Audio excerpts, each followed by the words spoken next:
भारत के मशहूर गीतकार, संगीतकार और गायक भूपेन हजारिका ने गंगा जी से एक सवाल किया था। वो सवाल ये था कि गंगा बहती हो क्यों?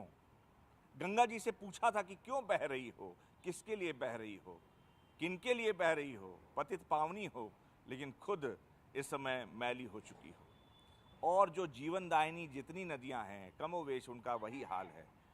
प्रदूषण, कचरा, और इन्हीं प्रदूषण और कचरा होने की वजह से नदियों में वाटर लॉगिंग की समस्या नोएडा एनसीआर, दिल्ली एनसीआर में हो रही है। चाहे यमुना की बात करें, चाहे गंगा की बात करें, चाहे हिंडन की बात करें, चाहे कोई भी नदी भारत की लें, सब जगह कचरा। और ये कचरा कहीं आसमान से नहीं आया है, ये हमारे और आपके जैसे जिम्मेदार या जिम्मेदार के आगे गैर लगा दीजिए, यानी कि गैर जिम्मेदार लोगों की वजह से आया है, जिसकी वजह से जो नालियां हैं वो चोक हो जा रही हैं, गंदी हैं, बिना फिल्टर के नदियों में जा रही हैं। पानी जो है यहाँ पर नदियों में, ये अगर मैं दीपक से कहूँ कि ये दिखाएं कि ये कचरा नदी के बीचों बीच में भरा हुआ है।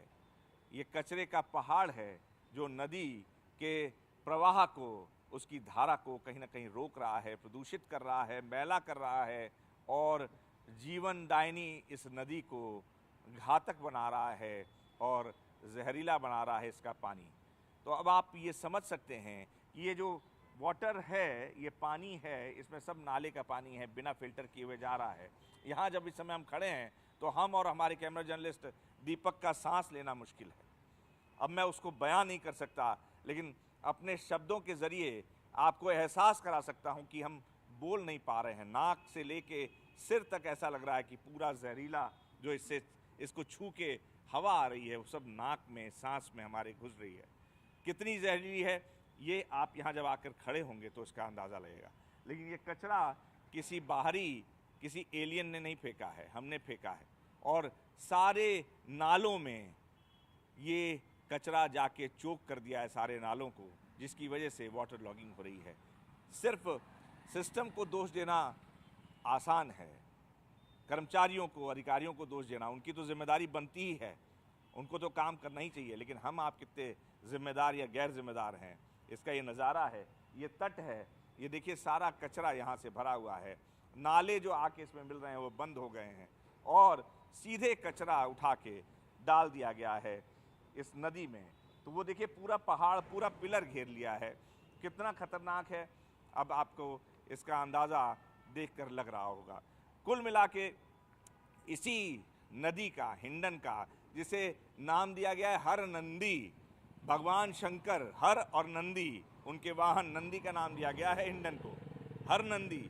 और भगवान शंकर के नंदी का ये हाल है, उसे गंदा कर दिया गया है। इसी नदी के पानी से, इसी हिंडन के पानी से तमाम जगहों पर सिंचाई हो रही है, खेती हो रही है, और जो सब्जियां हम खाते हैं वो यही इसी के पानी से उग रही हैं। अब आप अंदाज़ा लगाइए कि जब यहाँ खड़े होने में इसकी सांस, इसको छू कर जो हवा आ रही है वो इतनी जहरीली है, तो जो सब्जियों में जा रहा होगा पानी वो कितना जहरीला होगा। वो हमारे शरीर में डायरेक्टली या इनडायरेक्टली जा रहा है। तो वाटर लॉगिंग जो हो रही है, नाले भर गए हैं, कचरा सीधे उठा के डाल दिया जा रहा है, नालियों के ज़रिए जब पानी का प्रवाह तेज़ होता है तो सब जाके नदी में मिल रहा है। तो ये एक बानगी है, एक मिसाल है, एक छोटी सी तस्वीर है। यहाँ से वहाँ तक जब हम और दीपक, हमारे कैमरा जर्नलिस्ट हैं, जब आ रहे थे, 3 से 4 किलोमीटर के दरमियान ऐसी तमाम तस्वीरें दिख रही हैं जिसमें खतरनाक जो गंदगी है, कचरा है, वो सीधे नालों में फंसा हुआ है या सीधे नदियों में डाला गया है, जिसकी वजह से तमाम तरह की बीमारी और तमाम तरह की समस्याओं को हम सीधे न्योता दे रहे हैं कि आइए और बिगाड़ दीजिए पूरे दिल्ली एनसीआर नहीं, पूरे देश और दुनिया और भारत का माहौल। क्योंकि इसके लिए कोई बाहरी ताकत जिम्मेदार नहीं है, कोई दुश्मन जिम्मेदार नहीं है, बल्कि हम लोग खुद अपने ही दुश्मन बन बैठे हैं।